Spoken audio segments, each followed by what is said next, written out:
Good afternoon, Miss Sheila Marie. Yes, good afternoon, ma'am. Okay, Miss Sheila Marie, can you tell me about yourself?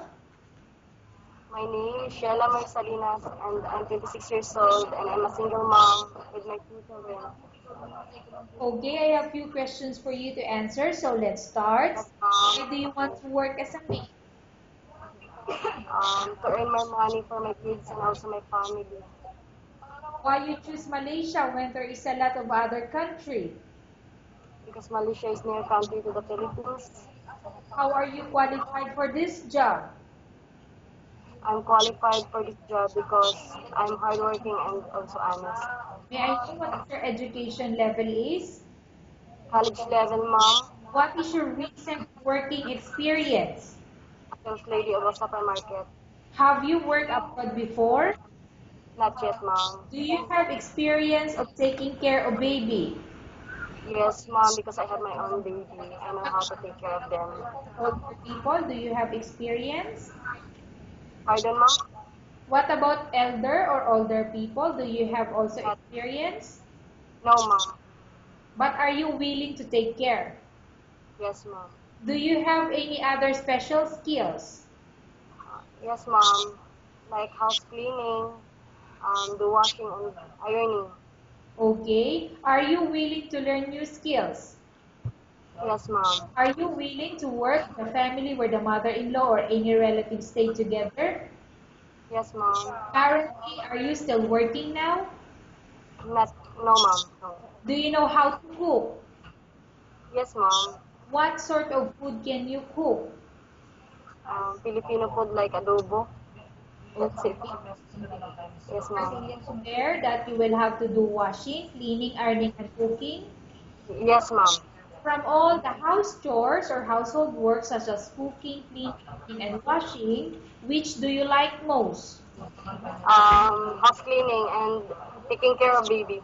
Okay, if ever you were Yes, ma'am. selected to work in Malaysia, who will take care of your kids? Parents and also my live-in partner. You are not allowed to use handphone during working hours. Pardon, ma'am? Okay, Miss Sheila, you are not Yes, ma'am. allowed to use handphone during working hours. Okay, ma'am. Yes, ma'am. You are only allowed to use handphone after you finish all the works and when going to bed. Yes, ma'am. You are strictly needed to surrender the handphone to your employer in the morning and your employer will return back to you once you're going to bed. Yes, ma'am. If ever your employer finds out that you're abusing your handphone and it's affected your work performance, your employer will confiscate your handphone and you're not allowed to hold it anymore. Instead, your employer will allow you to Okay, call to your family 3 times in a month. You only allowed okay, to ma'am. bring normal phone and you're not allowed to bring smartphone. Okay, Are you ma'am. agree to the terms and condition? Yes, ma'am. Yes. Are you agree to the rules and regulation for the handphone? Yes, ma'am. How many years is the contract as you agreed and understand? 2 years, ma'am. Can you describe for me your ethics or your attitude? Um, I'm responsible and honest How and can you hardworking. assure to us that you will work hard in Malaysia? Um, I, I will finish my contract and I will do my work. I will do my work. Okay. So, Okay, go ahead, Miss Sheila. I will do my work so that you can trust me. Okay. Can you Yes, ma'am. promise not to use the telephone without the permission of your employer? Yes, ma'am. Can Yes. you promise not to put on makeup but to dress properly while work? Yes, ma'am. Can you promise not to invite friends and relatives without the consent of your employer? Yes, ma'am. Can you promise not to ask for advance salary from your employer under any circumstances? Yes, ma'am. Do you really understand of the rules and regulation of the agency?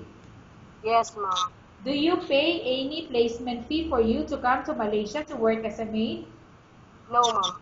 Do you have any history of sickness, example breast cancer or any other illness? No, ma'am. No. Do you suffer from any skin diseases, allergy or physical defect? No, ma'am. Have you suffered from any serious illness? No, ma'am. Do you smoke? No, no, ma'am. Have you undergone any operation? No, ma'am. Are you medically fit? Yes. Are you in Yes. any medication? No, ma'am. Are you allergic with any food? No, ma'am. Are you prepared to work for the employer of any race? Yes, ma'am. Are you prepared to eat the type of food taken by your employer? Yes, ma'am. Are you afraid of being left alone in the house? No. Pardon, Miss Sheila Marie? Are you afraid of being left alone in the house?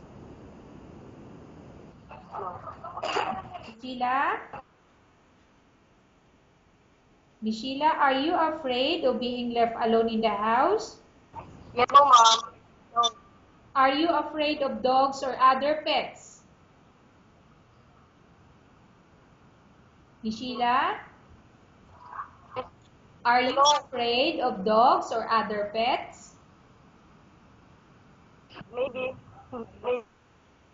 Miss Sheila? Miss Sheila, can you please answer the question? Are you afraid of dogs or other pets?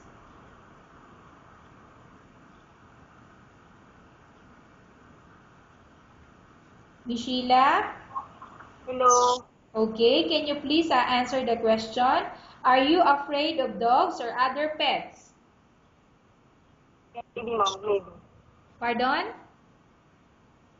Okay. Miss Sheila, are you afraid of dogs Yes. or other pets? No, ma'am.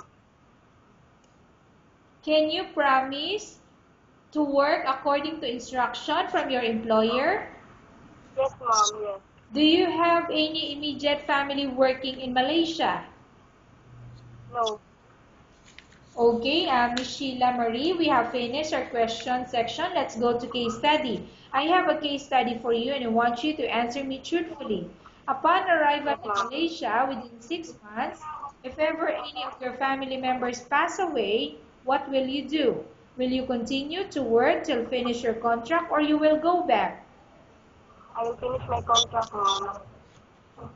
Tell us about yourself and why do you want to work in Malaysia as domestic helper? I choose Malaysia because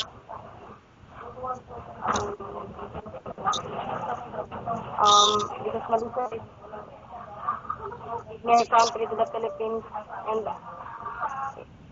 it's easy to oh my God. Okay, go ahead. Why Yes, do you hello, want to ma'am. work in Malaysia as domestic helper? I choose Malaysia um because Malaysia is near to the Philippines. Okay. That's it, ma'am. Yes, Okay, ma'am. Miss Sheila Marie, what do you want to tell to your employer who is watching your video? Good afternoon, ma'am. I'm Sheila Marie Salinas, and I'm 26 years old, and I'm a single mom. And I want to work to Malaysia because for my family and also my kids. Okay, That's thank you very much, Miss Sheila Marie. We will update your agency if there's any selection made with the employer. okay, mom. Thank you.